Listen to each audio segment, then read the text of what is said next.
things feel more grave.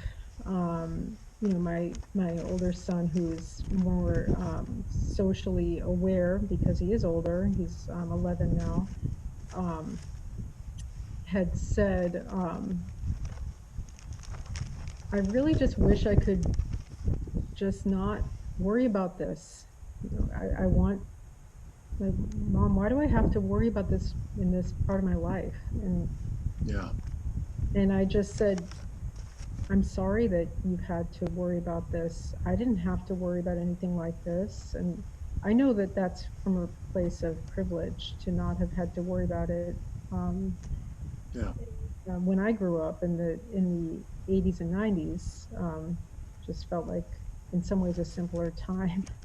I don't think that children were experiencing existential crises in the United States the way, certainly other parts of the world have had those for decades, but I think something of this scale, where millions of children are marching and children are anticipating that in several decades the world as they know it is not going to be what it is now.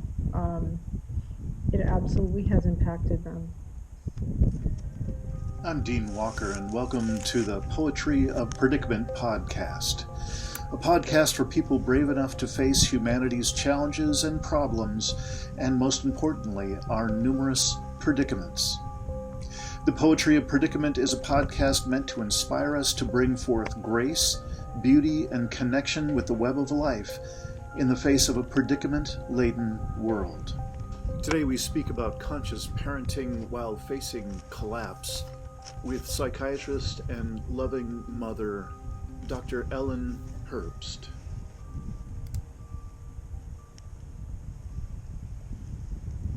Welcome to another episode of the Poetry of Predicament podcast, and this will also be posted in our special focus series, Take My Hand, Conscious Parenting in a Time of Stolen Dreams. And this is someone who's remarkably equipped to handle either side of that conversation, the poetry of predicament side or the take my hand side of this podcast adventure. Had the pleasure of briefly meeting Ellen Herbst, Dr. Ellen Herbst,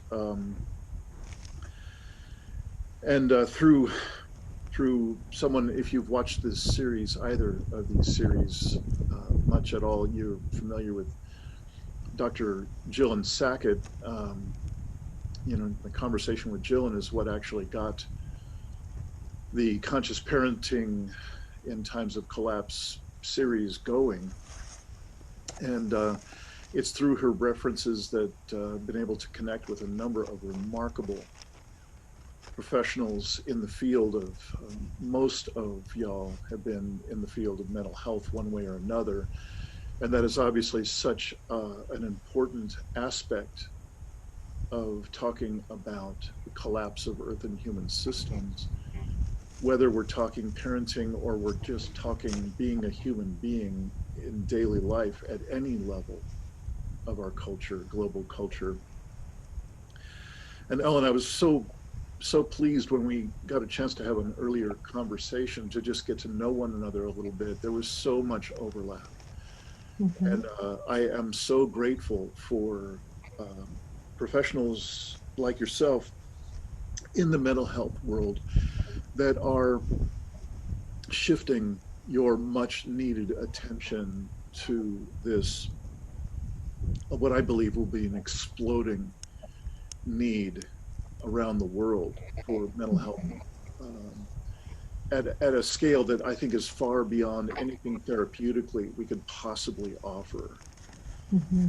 just for the sheer scale of it. We already don't have enough mental health facilities. Let's just talk about the United States for a moment. We don't have enough at scale to just handle the world in its pretty much denial prone Hmm. state. that it's in, much less when we all become one way or another more collapse aware.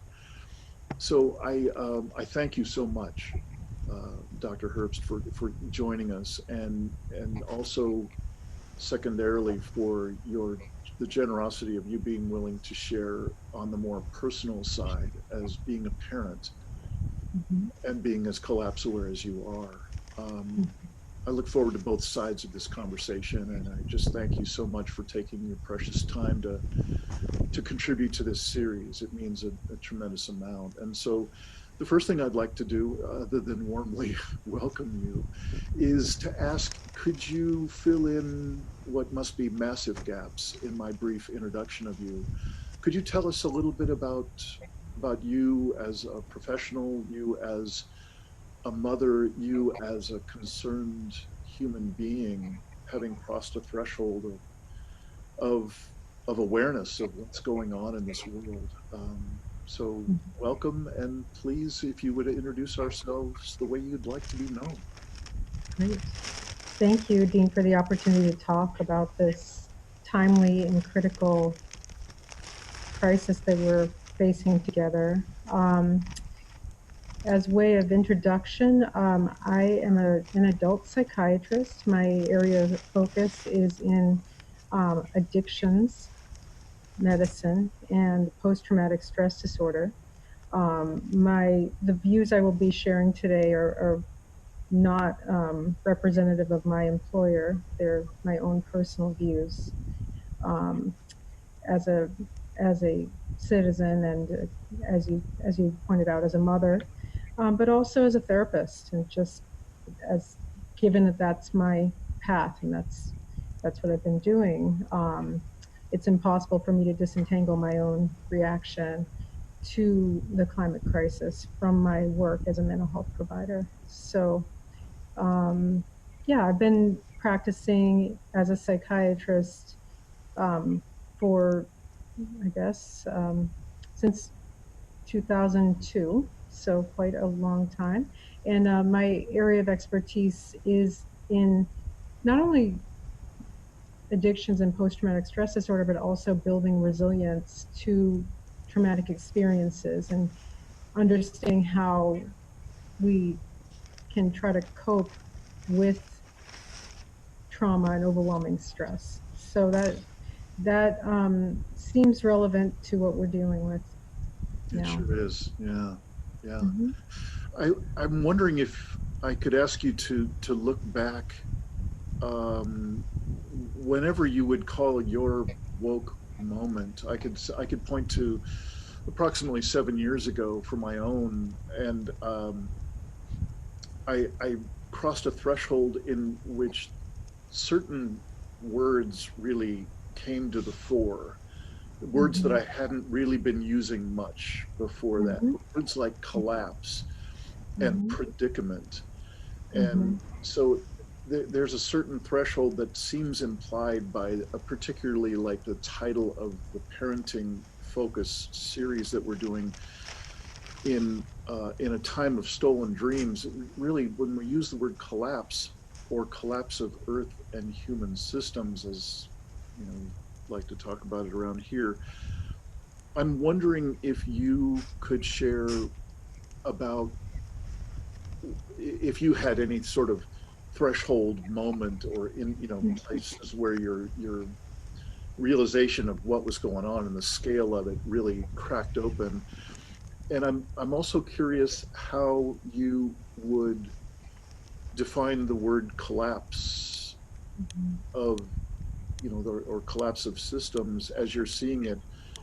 Perhaps it would be good to shift it to the frame of like looking at your children's experience. Mm-hmm. What sort of differences in this in the world as we know it, as you and I have grown up in it, what Mm-hmm. sort of differences will your children be stepping into given Yeah, this notion of collapse? yeah. Great questions. There have been several moments. I think I definitely will avoid becoming political, but on this podcast. But I think some of the most piercing moments in my mind um, have really occurred in the past several years.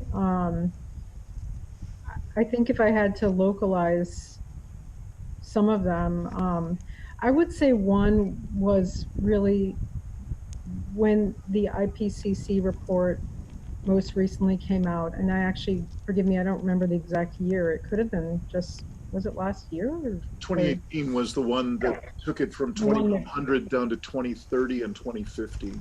yes, I think prior to that, I absolutely was engaged with the climate justice movement already. But I think when that came out,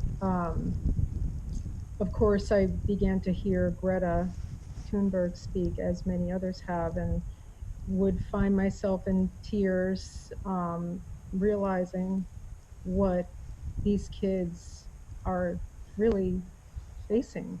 You know what they're facing, and the fact that some of them felt very alone with it. Um, and at the same time, my son, who was 10 years old at the time, had co-authored a short story called My Home Venus. I'm not sure if I've shared that with you. Mm-hmm. Um, yeah, it's actually probably going to be published in Psychiatric Times in January. But it's a it's a piece that allows him to use his creative gifts as a writer, and just as a child who um, can see the immense beauty of the natural world, and also this um, fear of losing what what he has and what we all enjoy right now. You know Yeah. what, and so it's a collaboration with his friend, and the two of them put together this beautiful short story that was a plea for adults to pay attention. Yeah. And I think those both happened around the same time in 2018. And at that point, I realized it was my obligation to not just engaging in climate justice work, but really attend to what children are experiencing and Yeah. try to help understand how we can help them Mm-hmm. to build resilience to what is here and what is only going to get more difficult, because otherwise I feared that they would be entirely alone. And I realized just from just a time standpoint, they'll be left to deal with this mess themselves. And I just, that doesn't align with my moral Right. worldview. So that's kind of where I really began to um, have this sense of urgency that this had that I had to help. Yeah.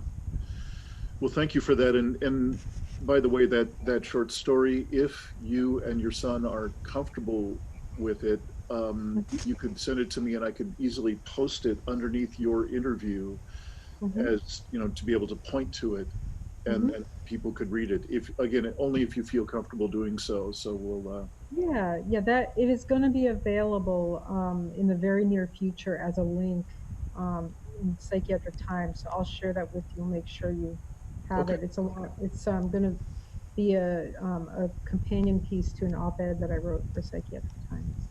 Great. Well, Yeah, any and all of these pieces, I would be happy to link within thank the you. series that we have going on.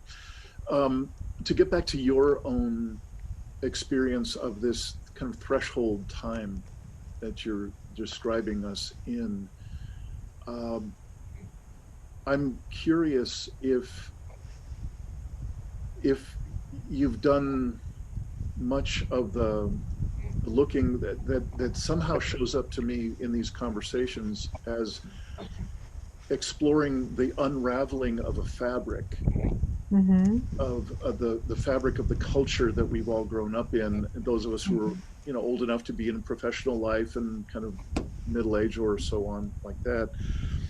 Um, what I notice in many of the conversations is there's a whole different reframing. There's a different framing going on of what does a future look like for a child who has their whole life ahead of them.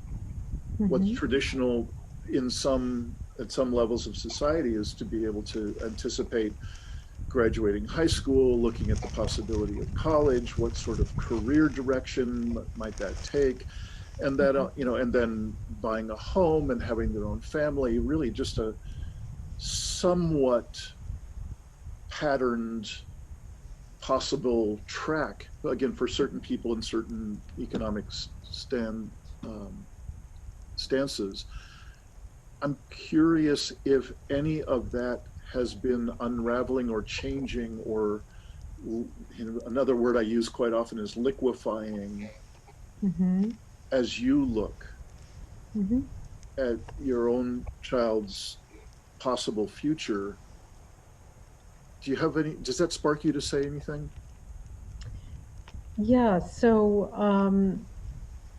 there have been several moments in which, I mean, I'd say more than moments, kind of uh, periods in our family's kind of realization in which we have recognized that the future is not necessarily in any way guaranteed to look the way it does now.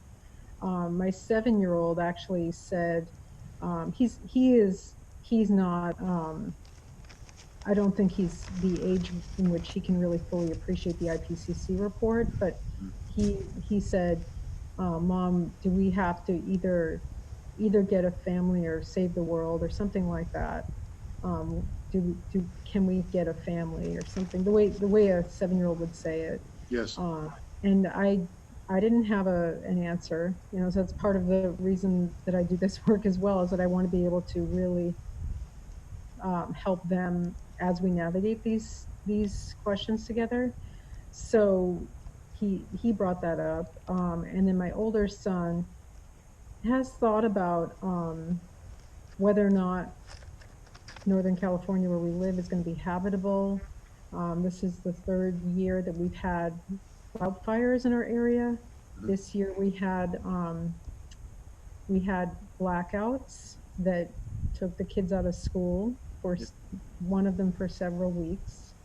Um, there were a few days, and I know everyone has it different, and there were people that suffered far worse than we did.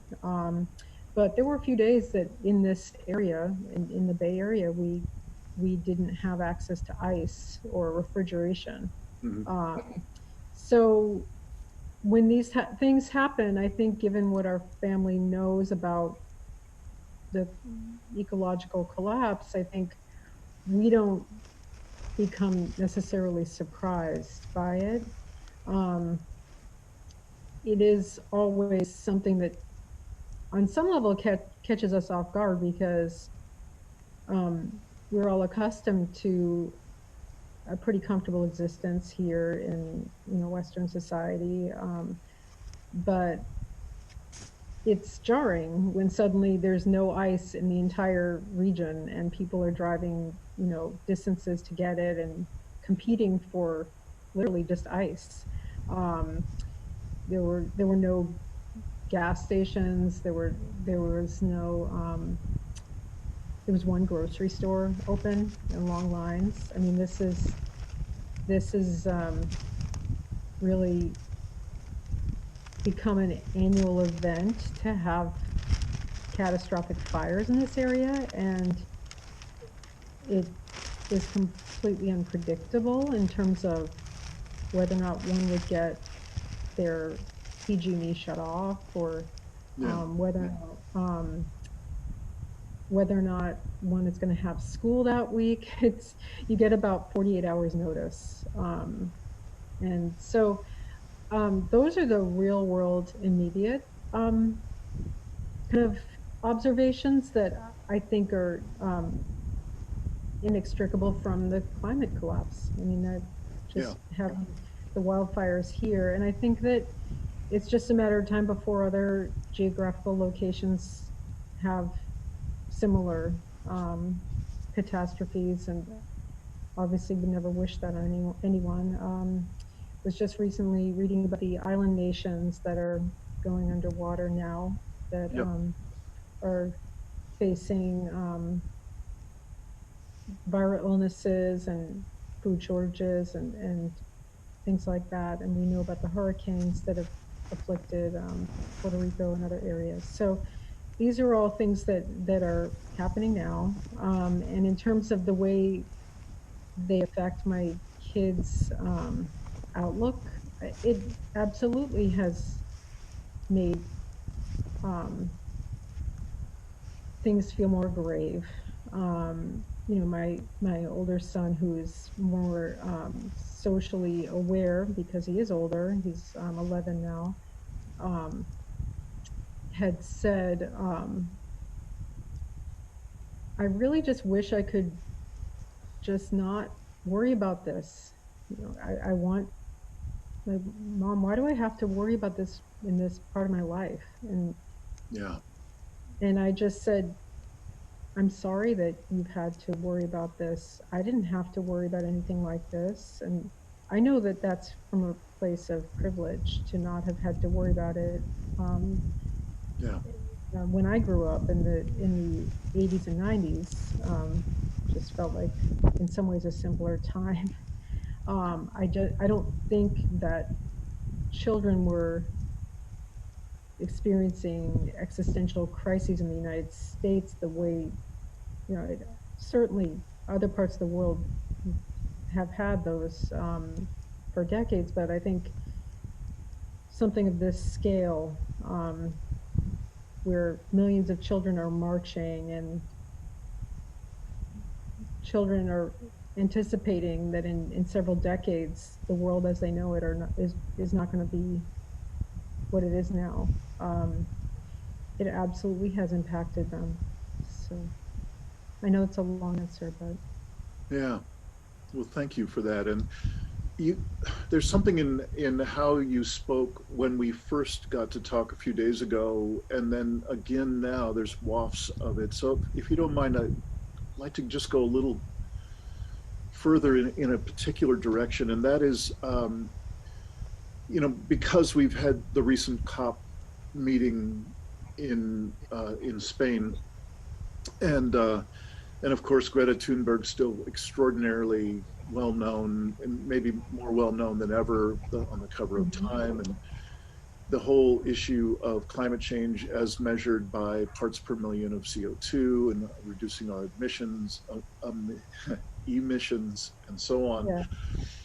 I'm uh, you may have gathered from our earlier conversation that I'm not at all fixated on that conversation. In fact, I think it's an extraordinarily controlled narrative that offers us very little opportunity to have real difference made. But that's a Mhm. whole different conversation for a Uh-huh. different day.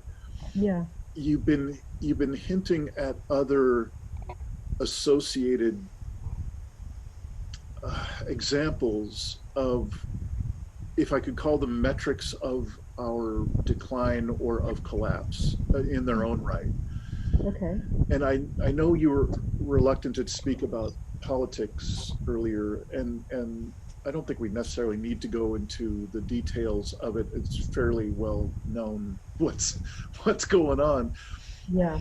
But what I would be curious about is, Mhm. as you expand out from the climate change fixation of our culture, the what does get onto the media is climate change. There are other measures of our overshoot. Clearly, our global culture has overshot the limits. To now, we're in the latter part of July.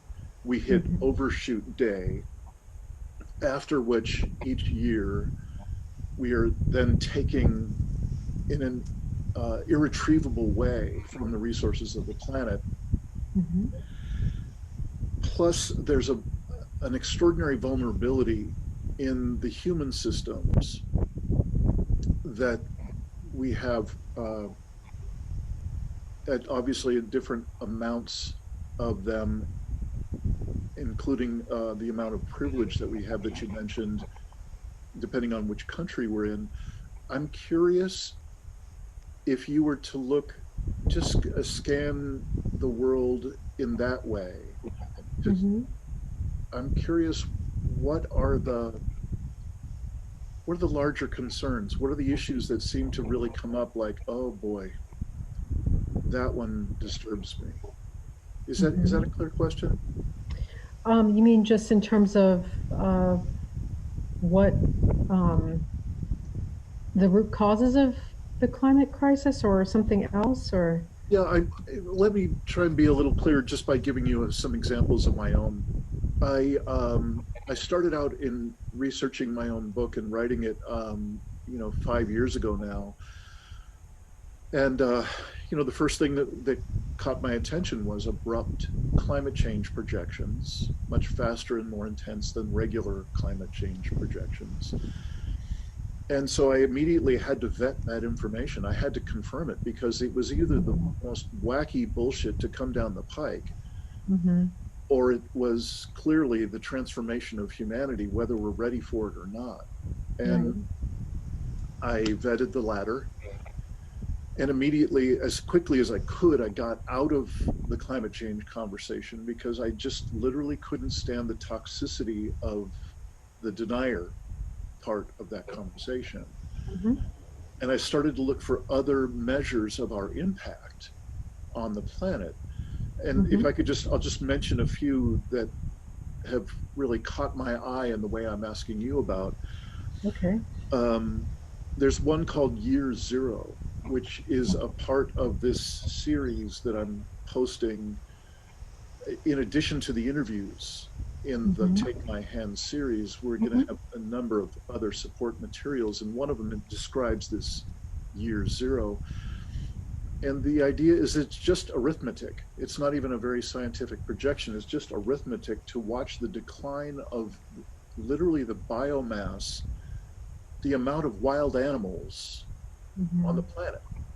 Right. And they've been measuring that over time. And since I was born in the late 50s, we've lost more than 2/3 of the wild animal biomass on the planet.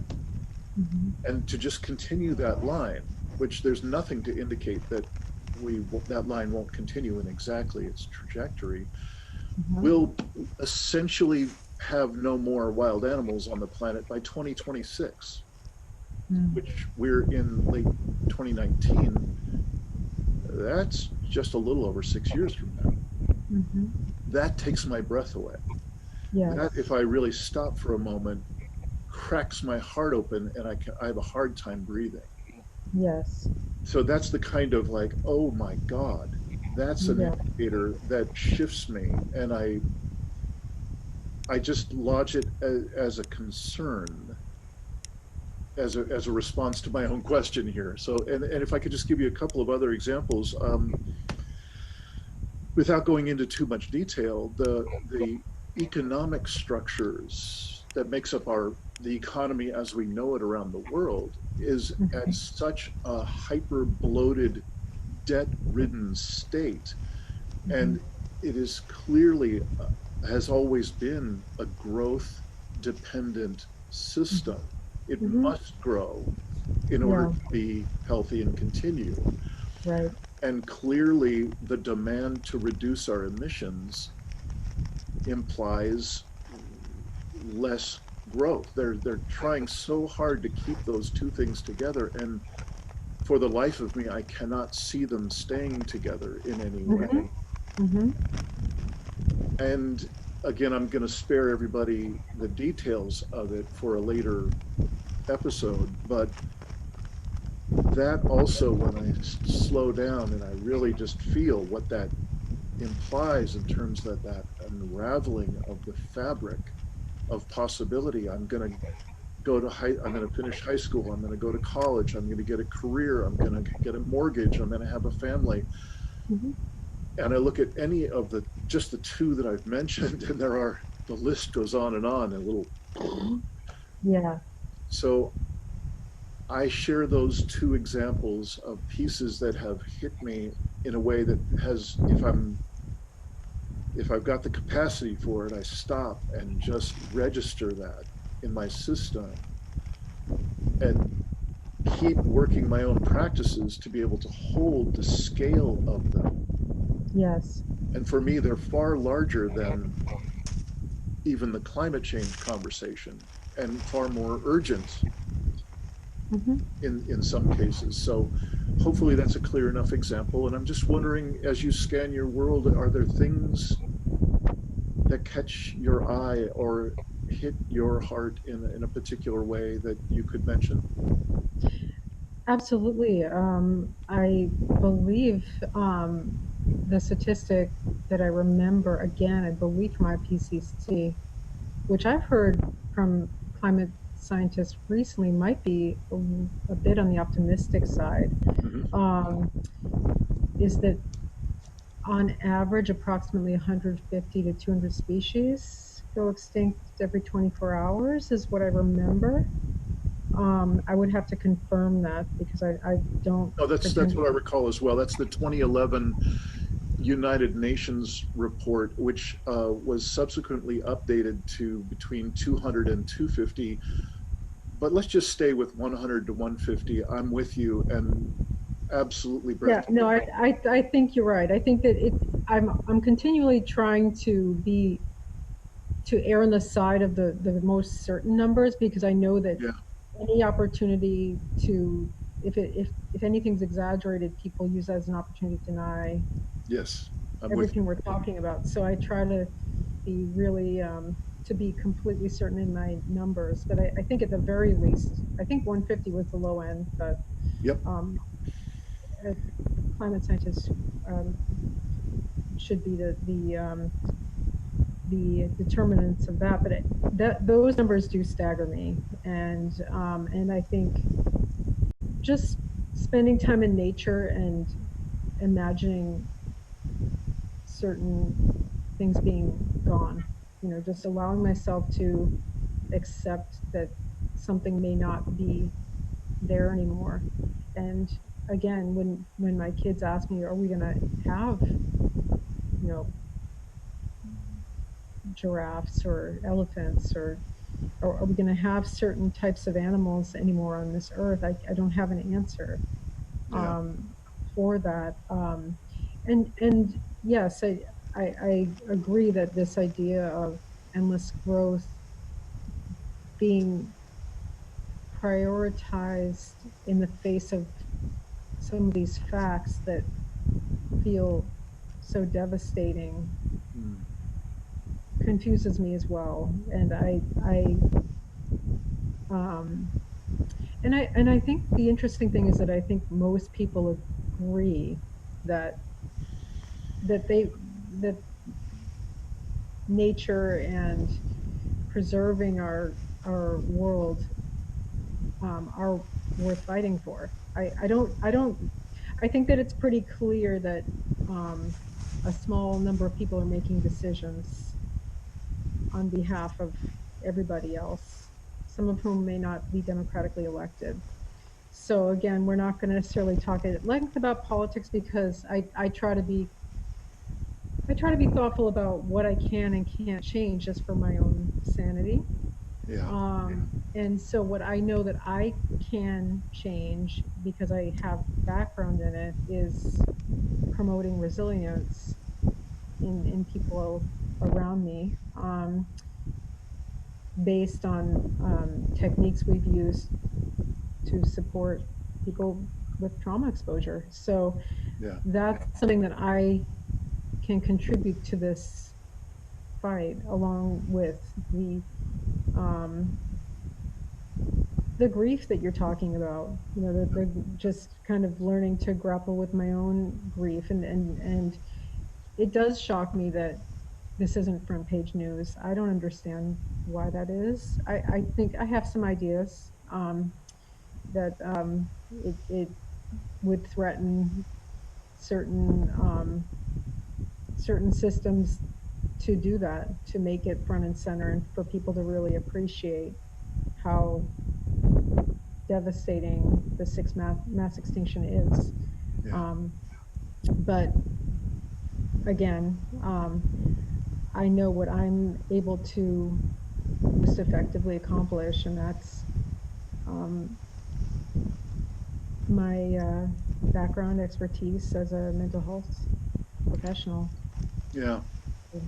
That's what I'm trying to contribute.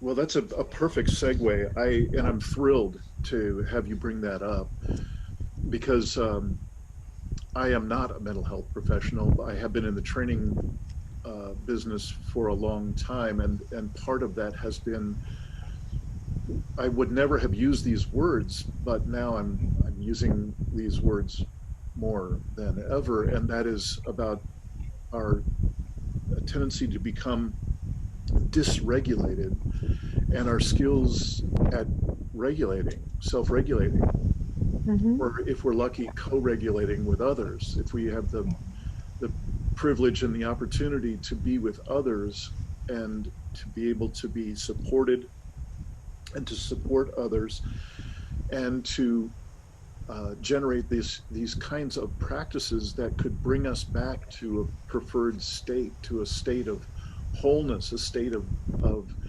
being able to be resilient. What would that mean? I'm so interested in how, not just how you work it with people professionally in those high need, high pressure situations of treating people with PTSD, pronounced symptoms, and so on. I'm curious if you could introduce us a bit to this whole notion of self regulation. What I'm finding is remarkably few people in the general public know anything about self-regulation. Like, what are these skills? Why would I need them? What is it? Mm-hmm. And so if you could speak a little bit about just self-regulation and anything else that you would call resilience skills or distinctions of resilience, both in your professional work and also in your own practices for yourself, or practices that you might have in your family. So anything you'd like to map out for us in that realm, I think would be very, very valuable. Yeah. Sure, I'll do my best. So, I will preface it by saying I think the global community has not faced anything of this magnitude before. So, I think that what we know about peri-traumatic resilience is going to have to be modified first to accommodate the different needs of different communities. I think that Yeah. I'm a member of several work groups that have been thinking about the most vulnerable communities first and aiming to think about the communities that are hardest hit. So indigenous communities are getting hit, um, low income communities, people who live in low lying areas are getting hit first. And sometimes that goes along with poverty and uh, individuals of color, children, the elderly, Mm-hmm. individuals with mental illness. These are groups that may initially get the hardest hit by the climate crisis. And so several of us in the mental health community have assembled to think about the different needs of these groups. Um, and um, there are different evidence-based strategies that one can use to cope with trauma. So when a traumatic experience occurs, um, to simplify it, there can be a flight or a fight reaction that occurs. And if one is able to maintain some kind of cognitive control, not become overwhelmed, um, it's not known, but it's possible that that person may fare better than if one were to have uncontrolled panic at the time of a traumatic experience. So, um, at least in the moment, it's pretty clear that panicking doesn't help. A certain amount of anxiety allows us to function in the face of trauma and not underreact. But if one has overwhelming panic, it can be disabling. So so there are certain techniques that are not perfect that can be used, such as grounding, staying in the present moment. Right now, I'm actually petting my dog here. Right. So, for example, having a an animal, dogs especially, and I'm biased, but can be a great self-regulation strategy, Yep. actually. So um, maintaining some grounding in the present, so awareness of sensory kind of experiences, and just um, not not panicking too much about what's to come in the future, and Yeah. that kind of goes along with meditation and controlled breathing. These Yeah. are techniques that, fortunately, many children, not all, but many children are learning in schools right now to stay connected with the present, which comes in handy when things are calm and also when there's a crisis. And then there's also evidence that emotional retelling of traumatic experiences at the time a trauma occurs may not be helpful. Mm. So, if somebody is in a traumatic experience or experiencing something horrific or terrifying or something, um, emotionally retelling that story outside of a controlled environment, like outside of a therapy or something, may actually perpetuate um, panic reactions. And I'm speaking tentatively because the data are somewhat mixed, but in Yeah. general, it is good to try to find ways to stay grounded.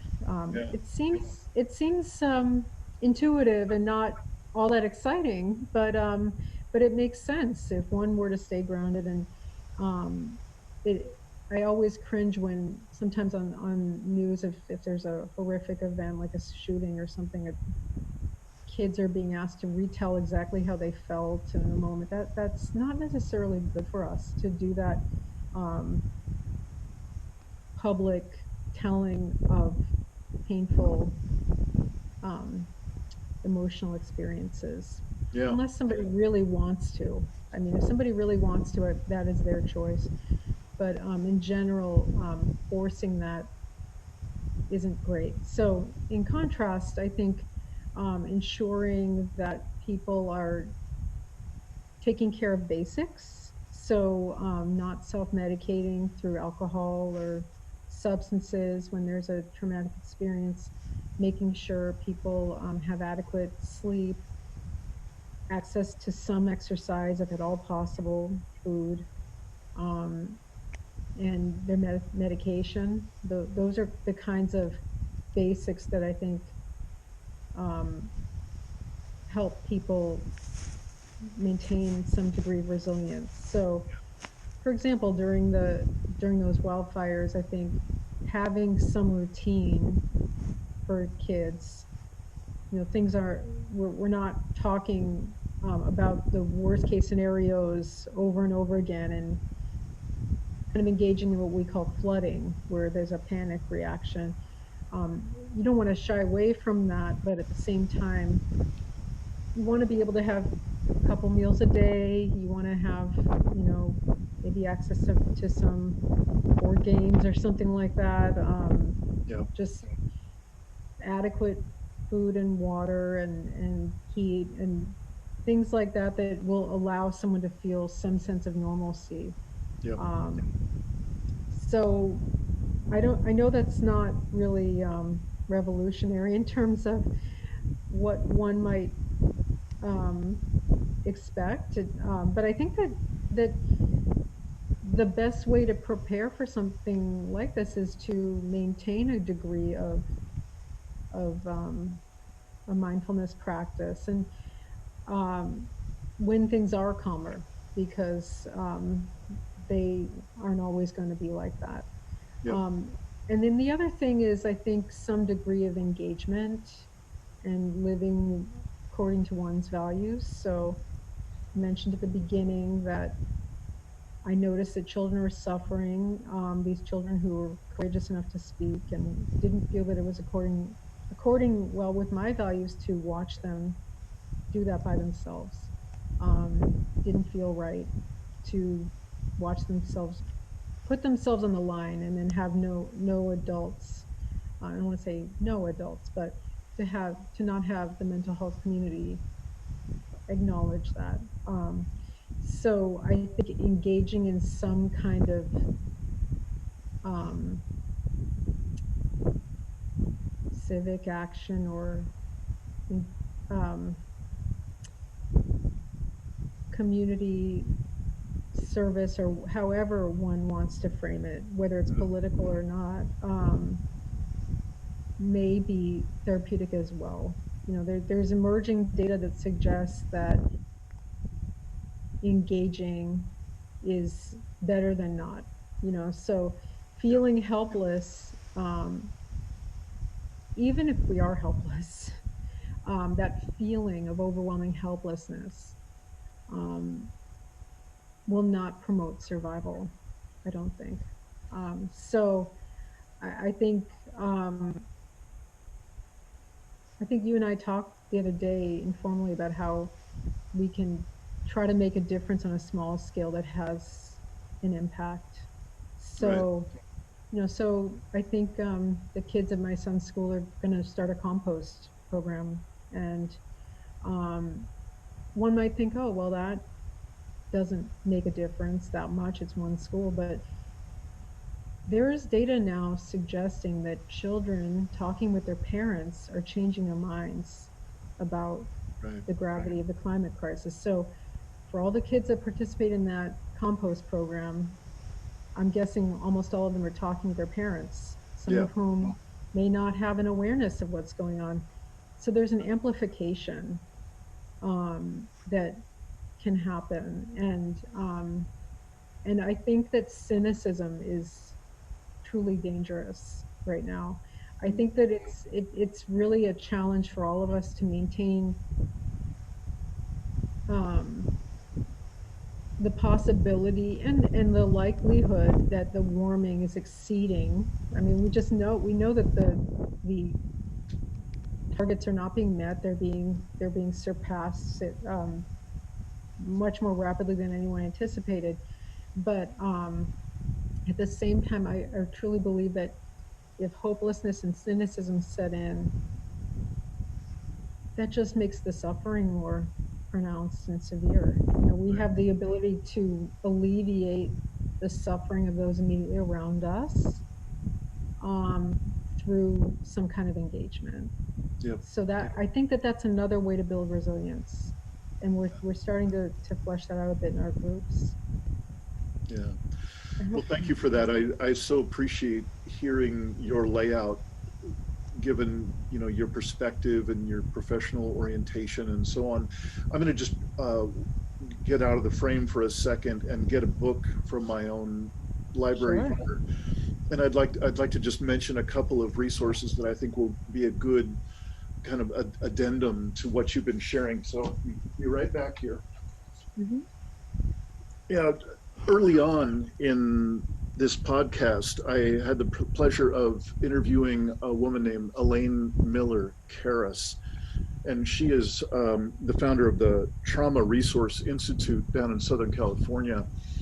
And she and her uh, agency, or uh, the, the group that she has founded and runs, they're the kind of folks that not only train professionals like yourself and really at all levels of public facing services, but also train the emergency workers that uh, respond to large scale disasters. For instance, a hurricane hits your city, Mm-hmm. and you know what can be brought in terms of self-regulation skills to people who are in a shelter, for instance. I Mm-hmm. think they're pretty Yes. close to what you were just describing.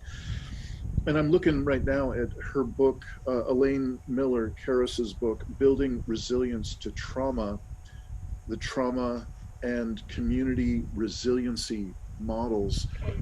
And I've had the pleasure of attending their teacher training for this kind of work. And I think it's just a hand in glove fit with what you were just describing. Like, Mm-hmm. how can we, at the simplest level, at the level that just seems so almost intuitive? I mean, they're Mm-hmm. literally having to do with breath, having to do with how I deploy my attention in the moment. How am I able to ground, meaning be present in my body and present to what's Mm-hmm. going on around me? And can I volitionally shift my attention from the source of stress to something other than that, to be able to self regulate, to be able to return my state to something where I can have my wits about me and be a little bit more present, maybe even muster a little bit of humor, uh, Yep. these kind of things. So I'm going to be putting the link to this book and one other I'd like to mention in the same track.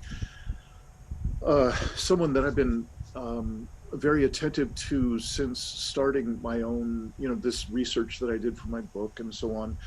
I was looking for what are the best offerings out there at scale? You know, something that's easy to learn, that it can get into people's hands, make a difference in the moment, to give us some sense of personal agency, of personal empowerment, being able to volitionally shift my state and self-regulate. So that's Elaine Miller Karras's end of the conversation. And I also ran into a gentleman named Bob Doppelt, whose book Transformational Resilience I found remarkably valuable, kind of at the broader or longer term scale of Mm-hmm. intervention. And how he defines transformational resilience, if resilience has something to do with in the moment, real time skills at being able to self regulate, to be able to, by choice, bring ourselves back to some sort of semblance of familiar and wholesome reality in our own Right. body. Bob Doppelt has been remarkably effective, I think, in writing his book, Transformational Resilience, and talking about, is it possible that we are headed into times when we will not be having the what has become traditional of, we have a disaster and then we have recovery time of some number of years where we can get the community back in shape and gather our wits back about us and somehow recover and get back on our feet and so on. What if, he asked in his book from a few years ago, what if we aren't going to have those big gaps in between? What if we're going to have back to back traumatic experiences on large scale? Mm-hmm. What will we do then? And Mm-hmm. what's the possibility for that as a community? And I've always been inspired by his work because it's has this transformational quality of it embedded in there. It's a nonlinear possibility he's putting out there in front of us, saying, what if we're Mm-hmm. not going to get these recovery times? Yeah. And what if we could set our sights not on just somehow getting ourselves back up and brushing ourselves off and getting back into business as usual? What Mm-hmm. if there was a way to be involved with, engaged with life in such a way in the midst of these events, to somehow thrive and potentially grow in the midst of the events themselves. Mhm.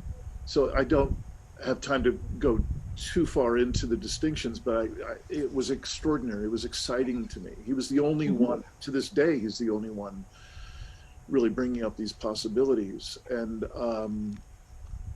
so I will be linking Elaine Miller Karras's book for Right. a full layout of examples of exactly what you so beautifully described for us.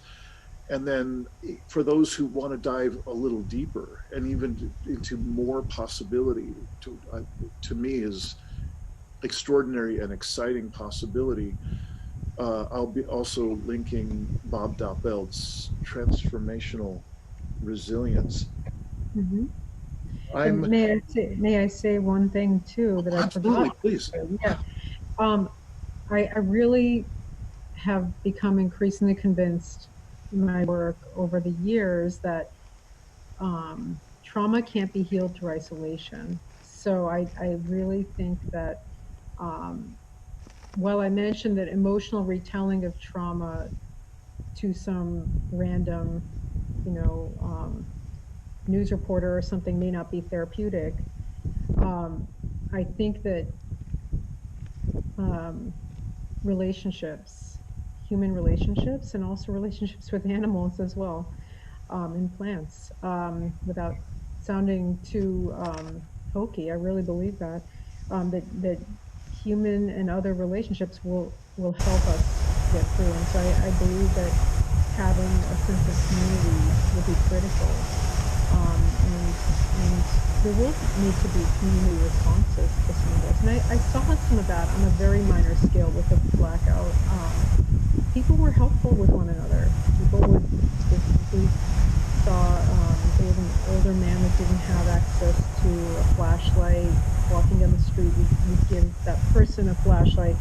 You know, we didn't have access to certain things, and our neighbors gave it to us. You know, so really, we're going to need to rely on one another in a way that's different from what we're used to. I think. Yeah, I can't predict what things are going to be like, but I think that we are going to kind of be in a more interdependent state as a society, I think, over time, and that's we drifted away from that, I think, and I think there's going to be by necessity a need to return to that. So I saw that on a small scale. I would see, you know, if an older person was homebound, didn't get access to groceries, somebody on this website, I message group said, oh, I'll drive this person, you know, so little things like that. And then just the larger, having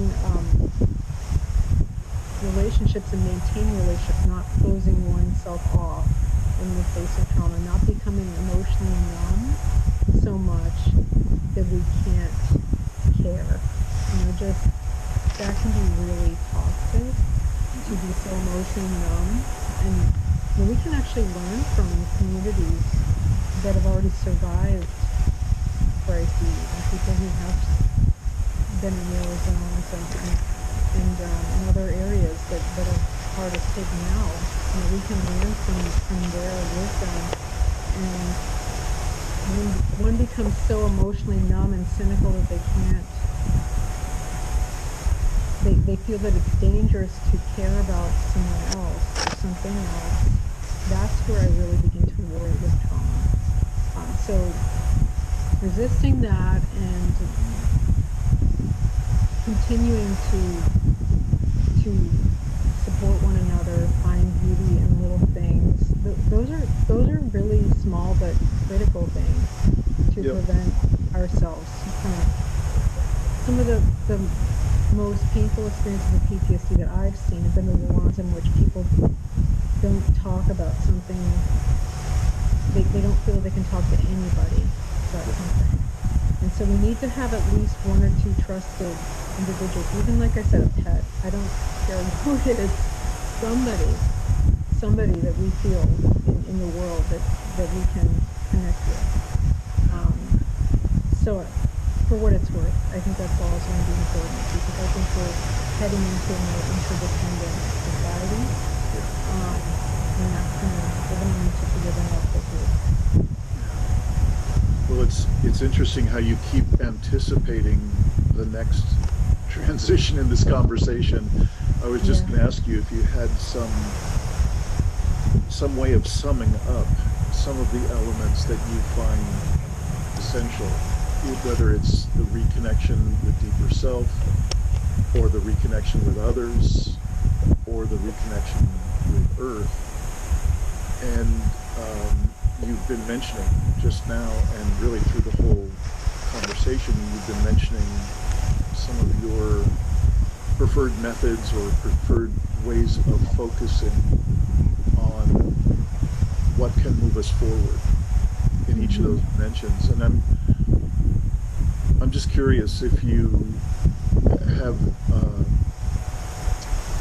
if you had just a couple of moments to speak with people who are not nearly as well referenced as you are, as experienced as you are in these conversations, and they're just beginning their exploration of this, the most daunting conversation in human history. How on earth to start to get your head around it, and what are some of the ways that I can prepare myself new to this conversation? Again, I know you've been speaking to that the whole time. I'm just wondering if you had a couple of extra moments and a chance to offer kind of a bow on top of your suggestions, your own leanings in this, in moving forward in your own way. Is there anything that you'd like to share as a way of finishing up our time together? I will try. Thank you so much, Dean, for your thoughtful questions, and for all your insights as well. So I have humility in this process. I don't know more than anyone else. In fact, I hope to learn from others about it, about how we undergo this together. But I think I've just come to the conclusion that that we need to avoid becoming cynical. We need to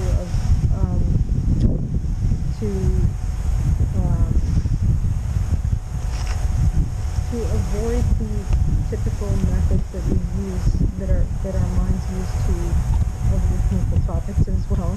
You don't have to continue to be thinking about this 24 hours a day, but I think it's good not to look away from what's happening. I think it's okay to simultaneously feel overwhelmed or some sense of lack of agency, but also to try to find some way, some small way to contribute to a potential solution, and to continue to talk about this, because I think that as a society, if we continue to make this a priority, the future is bleak, but it's also, the scale and magnitude of the suffering is not yet known. So I think I guess sometimes I worry about the all or nothing, that it's either there's going to be so much catastrophic suffering that nothing's worth ever even experiencing anymore, or nothing to see here, everything's fine. And I think the reality is it's not either of those.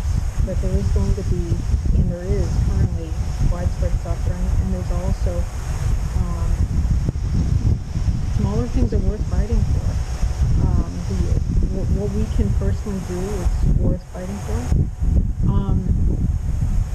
And so I think engagement on some level can be beneficial to our mental health, promote resilience,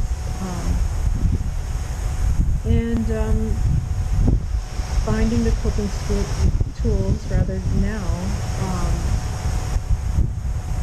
while there are moments of peace, those skills will become helpful when things are less certain, and there's power outage, or there's food shortages, etc. There's smoke in the air. So those are going to be more stressful moments. So it's better to build the skills now. Yeah. I know I'm just rambling a bit, but I also think that people have different skills. So when I lived in San Francisco, I was part of this emergency. I attended a emergency response team training for earthquake, and the emergency responders are amazing. They have skills I don't have.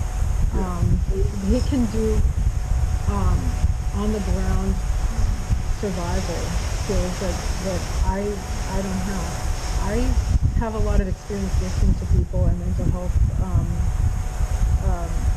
resilience building. That I try to view that as something I can contribute. Yeah. So we don't need to do everything for everyone. Maybe yours is storytelling and getting the message out and sharing, Yeah. and that's amplifying messages. And I think if we do that together, we can accomplish something. We don't need to set to save everything. We can accomplish something. We can take this burden on together.